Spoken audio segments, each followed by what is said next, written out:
I believe at the moment you're touring with the Moodys as part of a 50 years celebration of Days of Future Past. Yes, that's right. It is. Yes, yeah. We're out on this for a couple of months. Yeah. Wonderful. We're looking forward to your solo shows coming up here in Australia. Can you tell us? Oh, me too. Yeah, me too. What can you tell us about the structure of the show? Well, I'm with two young people that I really enjoy playing with. It's a joy for me. You know, I'm with Mike Dawes, a fabulous young guitar player, and Julie Reagans, who's a keyboard player and vocalist with me. And it's really about the stories behind the songs, and it's the songs as I wrote them, really, and more like my demos or some of the original kind of Tony Clark recordings where the acoustic guitar was up front and that kind of stuff. Yes. So it's a joy for me. Yeah, it's a lovely show for me to do. I guess having to present some of those Moodys classics in a more stripped down environment must be fun for you, and possibly even give the songs a new lease of life for you as a performer. Well, I can see more in them. You know, it was always a dilemma for me. All of these songs were written on acoustic guitar or on a keyboard, and it was always difficult to, particularly in the first few years of the group, we almost had two groups, one that did the recordings and then the other that played 1,000 watts on stage. So yes, it is, and some of those songs just didn't. Some of the songs work really loud with a couple of drummers, but they weren't recorded like that, and others don't. So this is closer probably to the original recordings, my own solo show. You recently released a fabulous compilation of solo recordings from over the years. How do you go about the song selection for a project like that? Well, I left it to the label, Eagle Rock, to put the suggestions together, and then they were originally going to do it in a chronological order, and then I just suggested maybe there was a way that musically they flowed better, and they were fine with that.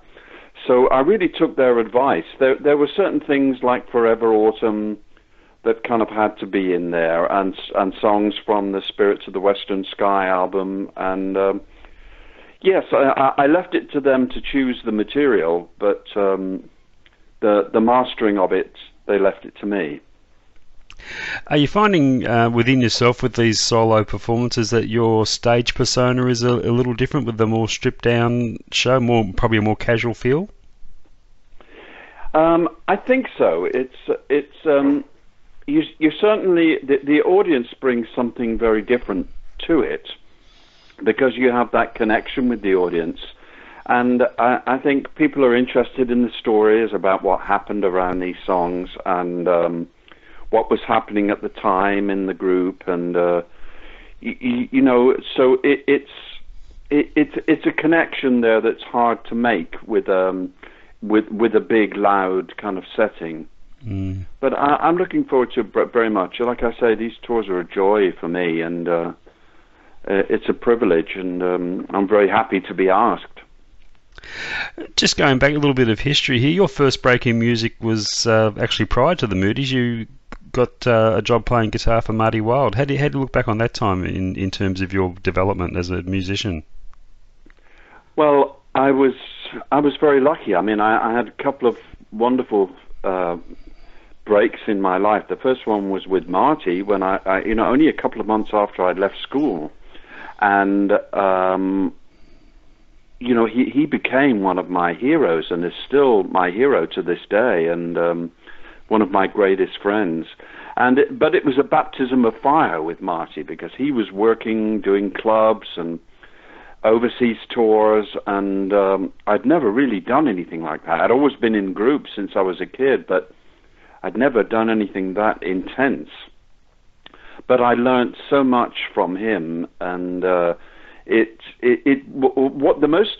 suppose the most valuable thing that it did was that it brought me into London, to living in London in 1963, when the whole thing with the Beatles was just starting, and that the whole the swinging London thing was getting going, and I was lucky to be there when when that was beginning. All the groups from up north were moving to London, and it was such a great time for me that time. And Marty taught me then, really, to survive in the business, you have to have your own identity and sound and style. And I started writing songs then, because he was writing songs too, and he encouraged me to write. And that's, in the end, what brought me to the Moodys, actually, was my own song, yeah. Now, the Moody Blues were a band that were already established and had a hit record behind them before you joined, and they were known more for their R&B material. Were they a band looking for a change in direction when you joined? No, they were a band that had success with one great recording, a cover of the Bessie Banks song called Go Now, and made a fabulous recording of that. But then after that, the follow-up record didn't happen, and then the guy who sang Denny, the guy who sang Go Now, left, and so there was three, and the original bass player left before him, so he was only in the group for about a year, and so it left three guys in the group wondering, whether they could keep the group going together. Keep the group going after failure with the follow-up to Go Now, and I wasn't sure myself when Mike Pinder, the keyboard player, called me. I wasn't sure then what the future would hold for us, but eventually we took Marty's advice and developed our own style and our own identity, and that's what saw us through. And here we are now celebrating 50 years of Days of Future Past, a landmark album in terms of, well, not only incorporating orchestral sounds in rock music, but also in terms of the concept album. It was, but it wasn't the original intent of the album, though, was it? No, I think no, not at all. It was proposed by Decca. We didn't have any power or any. We didn't have any rights or even a record contract, so we just got lucky to happen to be standing in the right place at the right time when they needed a group to make a demonstration record to demonstrate their stereo systems. The Decca Record Company, they had a consumer division, and they wanted to have a recording that demonstrated that rock and roll could be as interesting as classical music, because they owned the second largest classical catalog in the world. And they had that whole market cornered with their stereo systems, but rock and roll people weren't interested at all. And so it was their own idea to...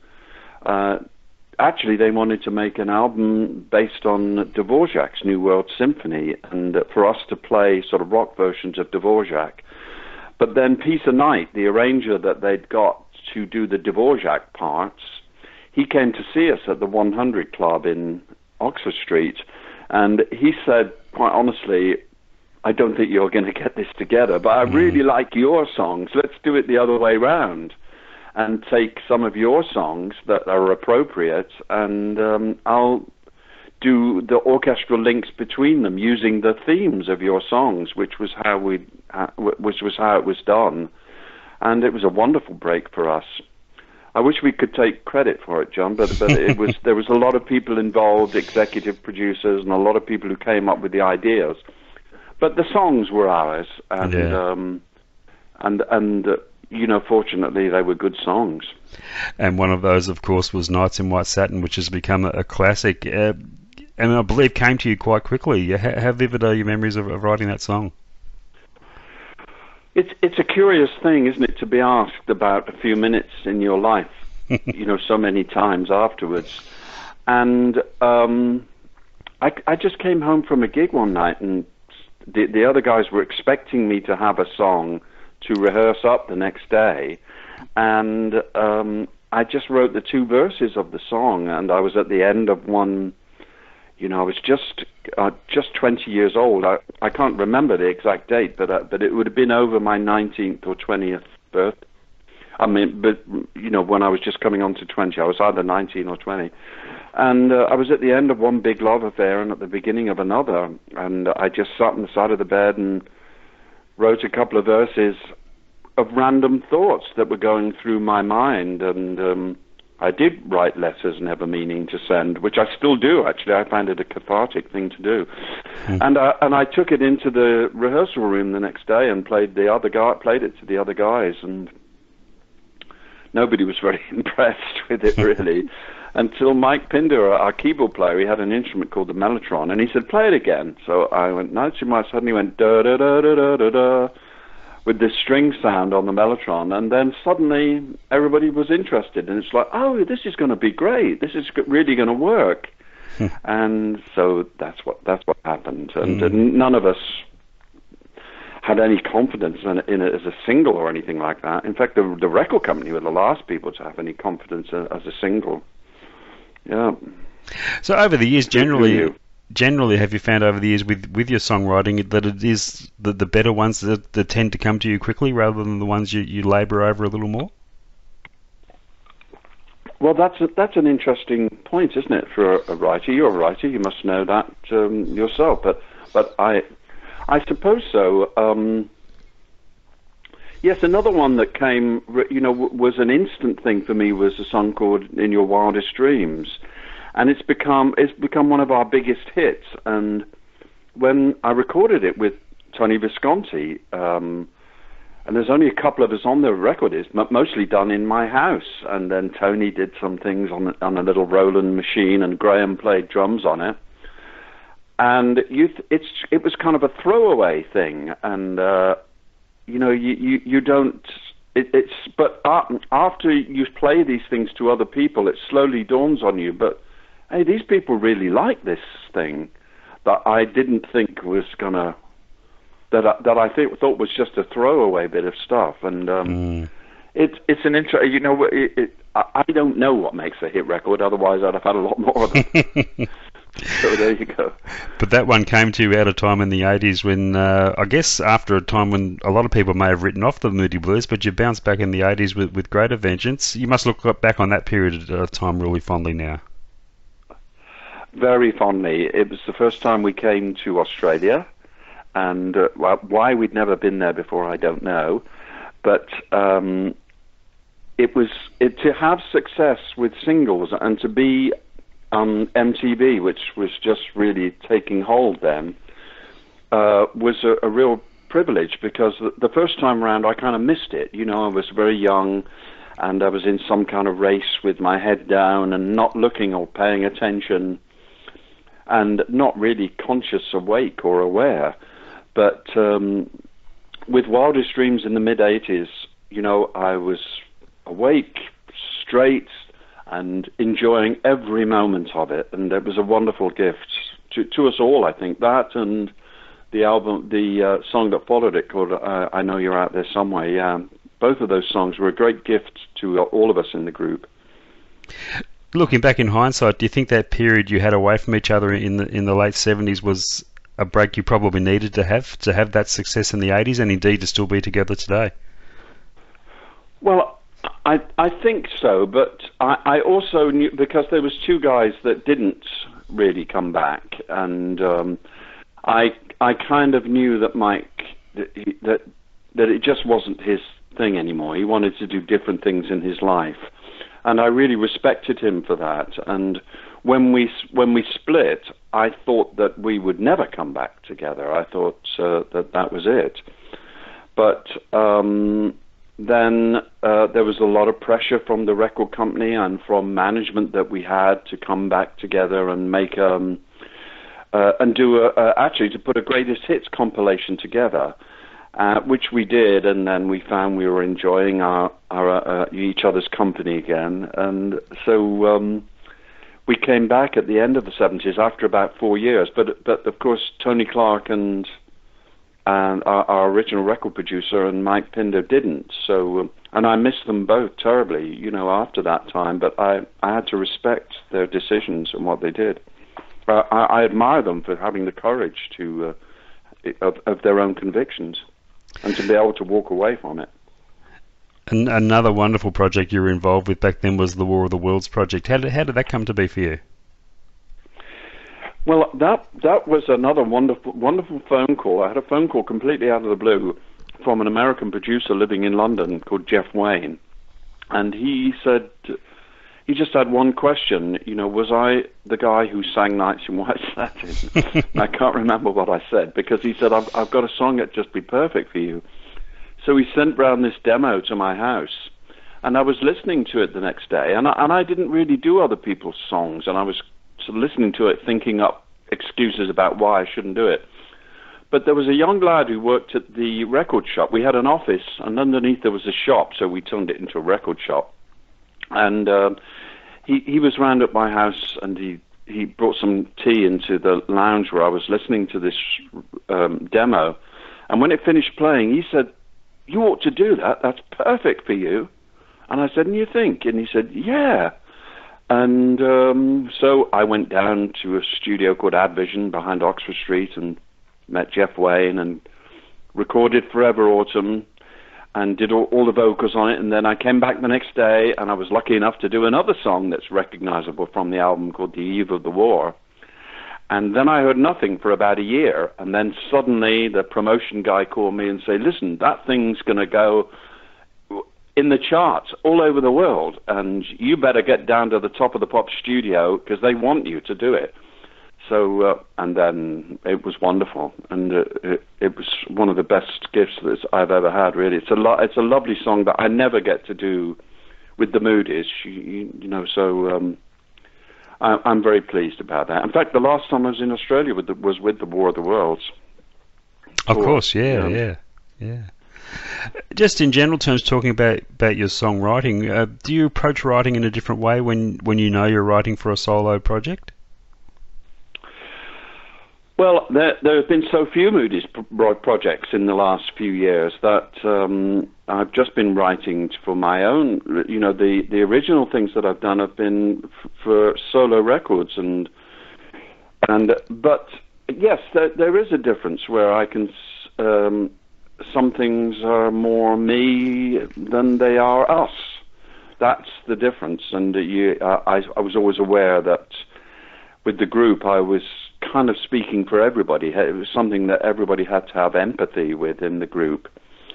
But for my own things, it's I can just concentrate on personal relationships, and I'm doing it just for my own. I can please myself, and I've always been lucky enough with Decca, with Polygram, with Eagle now, and other labels to have a label that's prepared to say, do whatever you want and we'll release it. And that's, how wonderful is that for any writer? I'm very lucky. Mm. Personally, though, does it keep things fresh for you when you do return to work with the Moodys, having those other outlets? I think with the Moodys, it's now for the three of us. I think we're enjoying our own catalogue. The Moodys was such a large catalogue, such a lot of music, that I think that's the best explanation for it now. We're enjoying playing music that we've only experienced, for 2 or 3 days in the studio and then moved on from, and. So I think we're pleasing ourselves really with the Moodys. I bring people to the Moodys, my own engineer and the people around me, tour manager, that work with me, who are just better than the best people that I know. So it makes it helps the Moodys in that way, but. The Moodys is a different thing. The Moodys is about enjoying the catalogue that we've made, and solo things are about new stuff. Mm. So just before I let you go, Justin, if you could go back to the mid-1960s and give young Justin Hayward some career advice, what would you tell him? What has experience taught you that you wish you knew then? Be careful what you sign. That was one thing.